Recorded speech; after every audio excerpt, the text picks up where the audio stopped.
Yo no me puedo imaginar a Dios como un Dios que nos pide un sacrificio de una vida humana para honrarle a Él.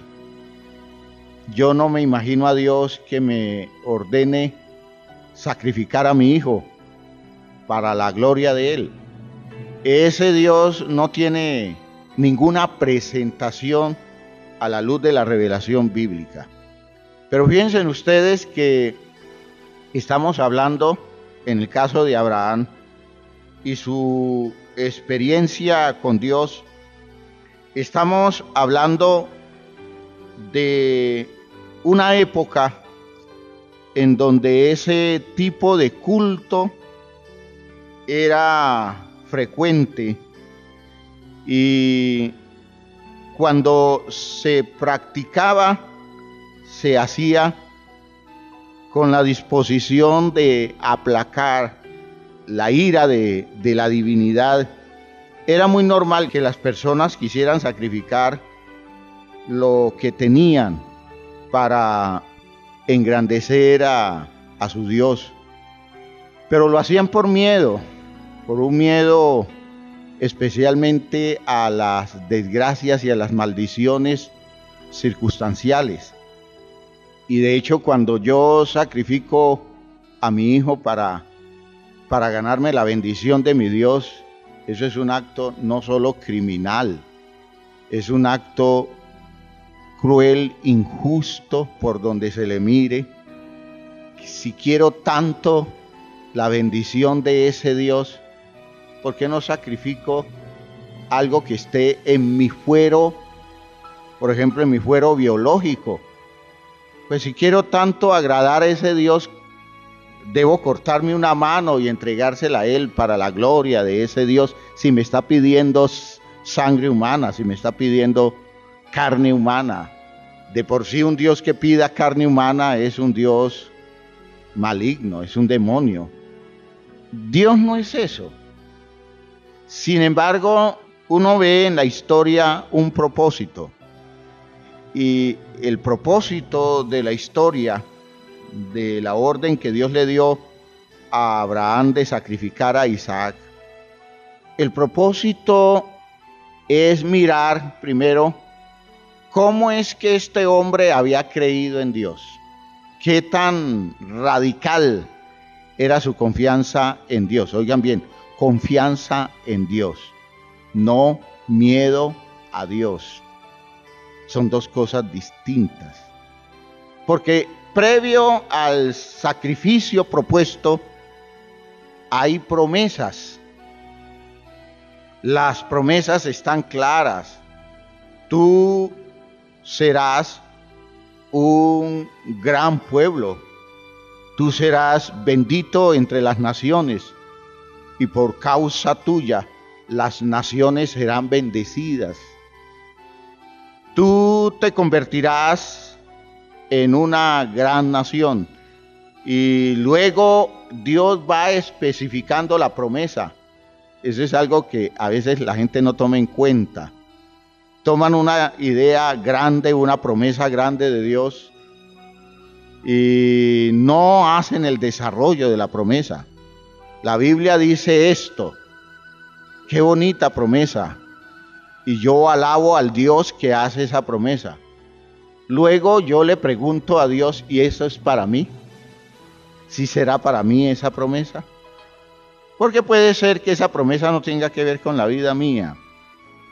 Dios le hace una promesa a Abraham general, y Abraham puede decir, bueno, eso está interesante, muy bonito, y yo acepto que en lo general la promesa es para mí. Pero luego Dios llega y le dice, en Isaac te será llamada descendencia. Isaac, el hijo nacido de Sara, es el centro de la promesa. Todas las promesas de Dios estaban centradas en una persona. Todas las promesas de Dios para Abraham estaban centradas en una persona. Al nacer Isaac, Abraham debió comenzar a descubrir cómo las promesas de Dios cristalizaban, se iban definiendo, se iban concretando.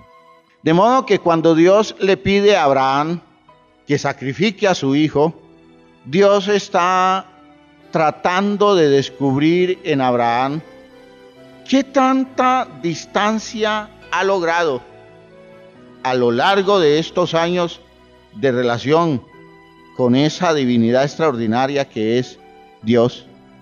¿Qué tanto había logrado de distinción?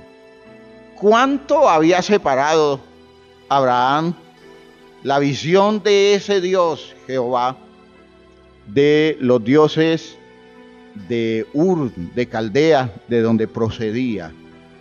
Cuando un Dios de Ur de Caldea pide un hijo, lo pide, repito, para aplacar su ira, lo pide para bendecir y prosperar al ofrendante, de modo que el hijo se convierte en un objeto que se usa para los fines de prosperidad de un papá que no ve al hijo digno de un territorio, sino que él usurpa el territorio del hijo.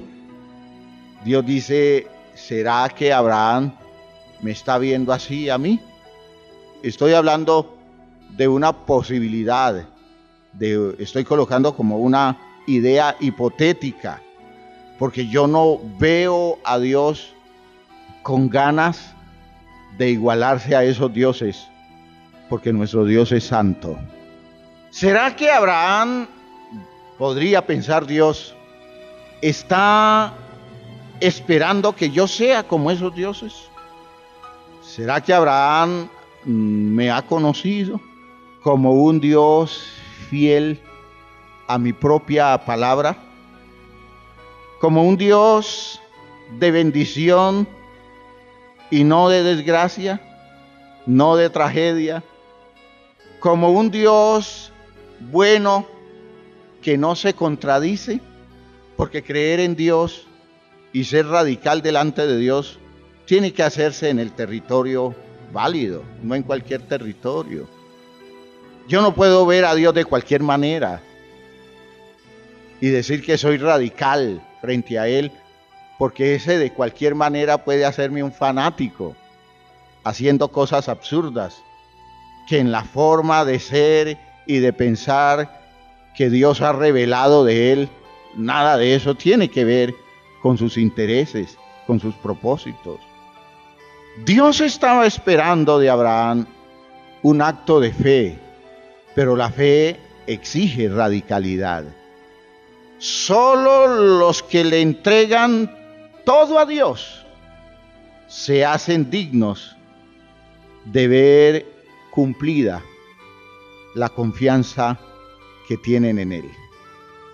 Hay cosas que uno nota en el desarrollo de la relación con Dios, especialmente en el Evangelio, cómo hay personas que por no tomar esas posiciones radicales, su fe no alcanza ningún fruto de confirmación, porque todo el tiempo están claudicando, están como renunciando, buscando una serie de alternativas en las que Dios no está presente y buscando un tipo de posición que les garantice las cosas que hacen, las cosas que tienen. No importa que Dios esté de acuerdo o Dios no esté de acuerdo, lo importante es que yo tengo algo y si lo tengo con alma, vida y sombrero, lo cuido, lo manejo, lo administro, aunque lo que yo haga vaya en contravía de Dios, porque aunque Dios me ha hecho promesas, yo prefiero creer más en las cosas que tengo y se me hacen posibles en la vida común que confiar en un Dios que me exigiría sacrificar los intereses y los logros que he obtenido. Esas son unas cosas contradictorias de la fe cristiana de mucha gente. Yo le digo al Señor, Señor, dame algo. Señor me lo da.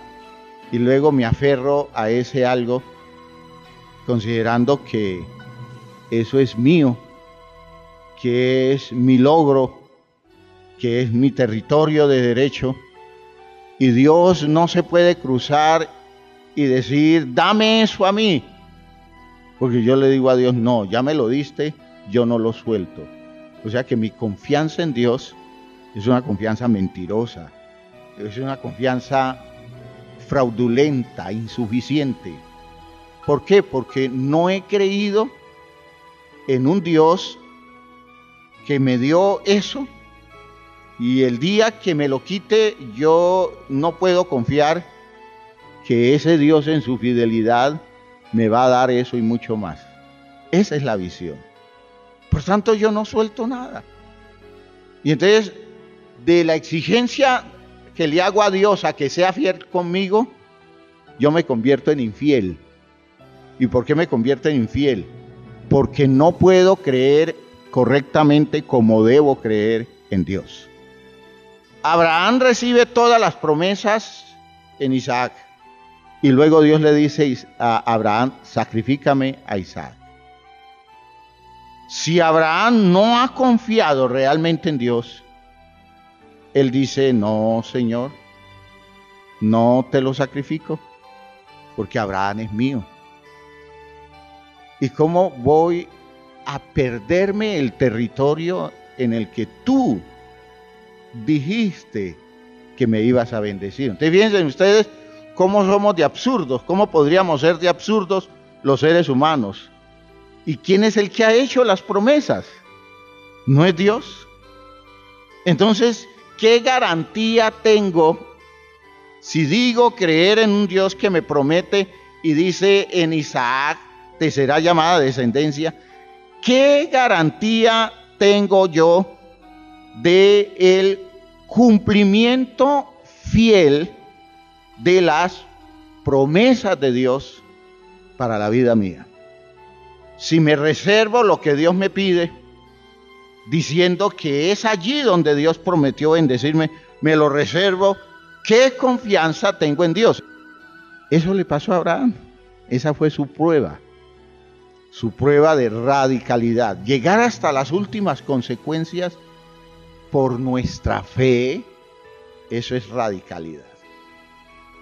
El escritor a los hebreos, y se los he mencionado muchas veces, hablando de esa experiencia, porque tenemos a Abraham caminando con su hijo hacia el monte Moriah, hacia un monte en el cual Dios le pide que sacrifique a su hijo, contradiciendo Dios su filosofía.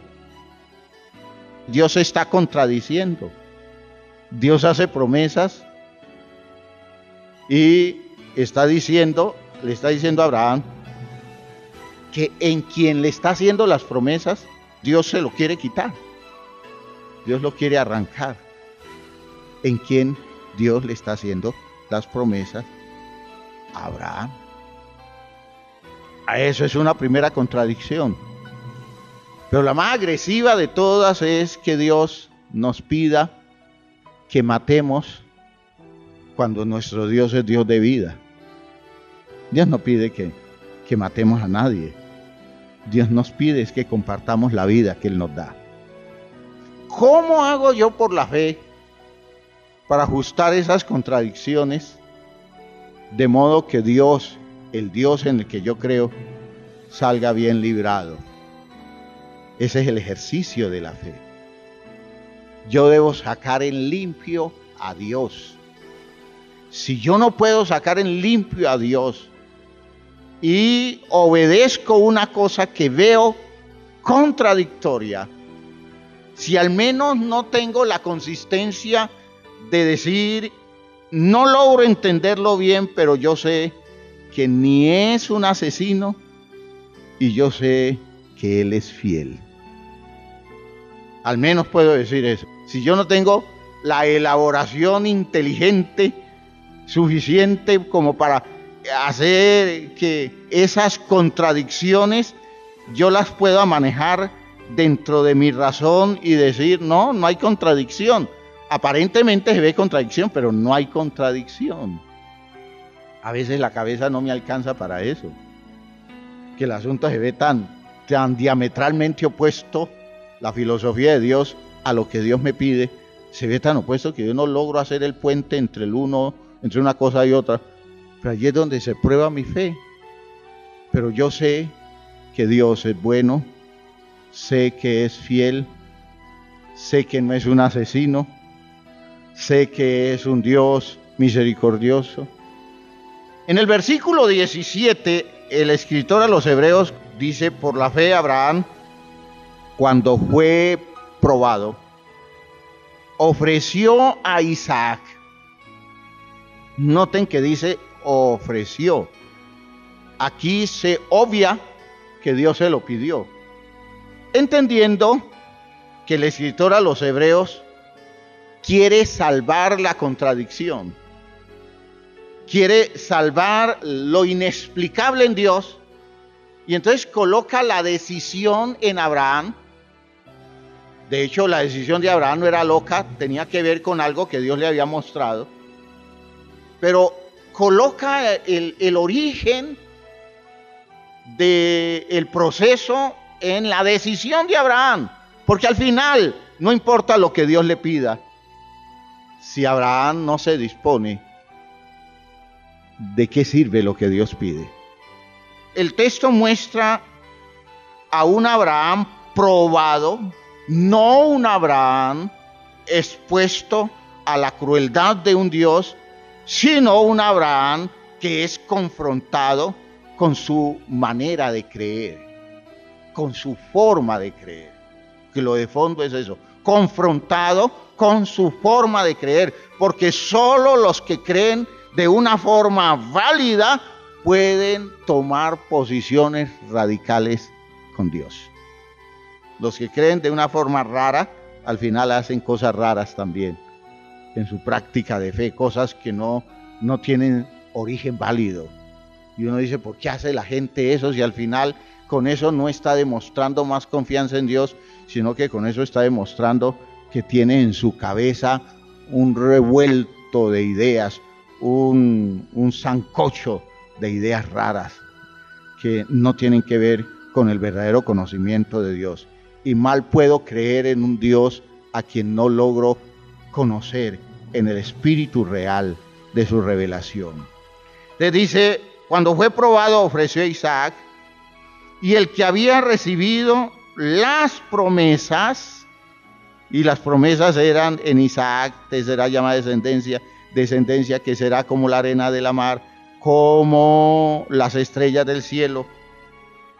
El que había recibido las promesas ofrecía su unigénito, habiéndosele dicho, noten cómo juega en la aclaración del argumento, habiéndosele dicho, en Isaac te será llamada descendencia. No tengo más que Isaac en cuestión de promesas y lo voy a ofrecer, aunque en él están las promesas. Pensando que aquí viene el punto de la reflexión válida en Dios, pensando que Dios es poderoso para levantar aún de entre los muertos. Es decir, si me dio la promesa en Isaac y me lo pide en sacrificio, él no se fue rumiando amargura. Vean este Dios, yo no entiendo este Dios, es el colmo, qué crueldad. Y yo que creía que él era diferente a los dioses cananeos, y yo que creía que él era diferente a los dioses arameos, a los dioses babilonios, a los dioses de Ur, de Caldea, los caldeos. Yo que creía que había diferencia entre él y ellos, pero vea que es lo mismo. ¿Cómo puedo yo confiar en un Dios que hoy me dice una cosa y mañana lo veo haciendo otra cosa? ¿Cómo puede esperar él que yo confíe en él? Es el colmo. Pero claro, si no se lo sacrifico, hasta destruye todo lo que tengo, porque así son los dioses caprichosos. ¿Abraham se fue haciendo esa reflexión? No, dice el texto pensando que Dios es poderoso para levantar aún de entre los muertos, de donde en sentido figurado también le volvió a recibir. ¿Qué estaba pensando Abraham? Dios es fiel, Dios es bueno. Dios no es Dios que mata, Dios da vida. Me prometió algo, Dios no me va a engañar. Entonces, ¿qué estará haciendo Dios? Yo creo que Él está haciendo algo para mostrarme lo poderoso que es Él. Porque si me dijo que en Isaac me sería llamada descendencia, si yo se lo sacrifico hoy, Él mañana lo resucita. Porque no puede haber otro diferente a Isaac. Él no me va a dar otro hijo, porque la promesa no me la hizo en otro hijo, en Isaac. Entonces, ¿cómo va a cumplir la promesa en Isaac? Tiene que haber una sola situación en que Él cumpla la promesa, es que me resucite a Isaac. Que un hombre puede echar mano del argumento más extremo para esa época, para asumir el hecho de que Dios no se contradice. Esa es la auténtica fe. Dios quedó a salvo y el hombre elevó su confianza en Dios hasta creer en algo que en su generación no se conocía. Solo lo vinimos a conocer nosotros al final del tiempo del judaísmo y cuando Jesucristo nos habló de que Él es la resurrección y la vida. ¿Cómo desarrolla el nivel de raciocinio y de confianza? Es decir, la persona que confía en Dios, no moviendo a Dios y colocándolo en otro lugar porque Dios es inamovible, sino dejando a Dios firme y Él moviendo su pensamiento hacia una claridad mayor para entender propósitos de Dios en medio de condiciones que se veían contradictorias. Eso es radicalidad. Entendamos que esto es una prueba. No es el acto cruel de un Dios malo, sino una prueba amorosa de un Dios misericordioso, que está esperando que nosotros sostengamos nuestra fe, aunque las cosas no se vean claras y aunque aparezcan muchas contradicciones. Lo menos contradictorio es Dios. Dios es real. Dios es bueno, fiel, misericordioso, y Dios no hace cosas raras. Y cuando vemos raro lo que está pasando, mantengamos firme la confianza en ese Dios claro y definido en quien hemos creído. ¿Está dispuesto usted a jugársela por Dios? A pesar de que las cosas no se vean tan claras, a pesar de que se vean contradictorias. ¿Está dispuesto usted a reelaborar su fe si es necesario? A reelaborar su argumento de fe y dejar a Dios allá en el punto alto de su grandeza y en el punto alto de la confianza nuestra. Padre eterno, creemos en ti. En esta mañana, Señor, nuestra vida desarrolla una visión de lo tuyo extraordinaria.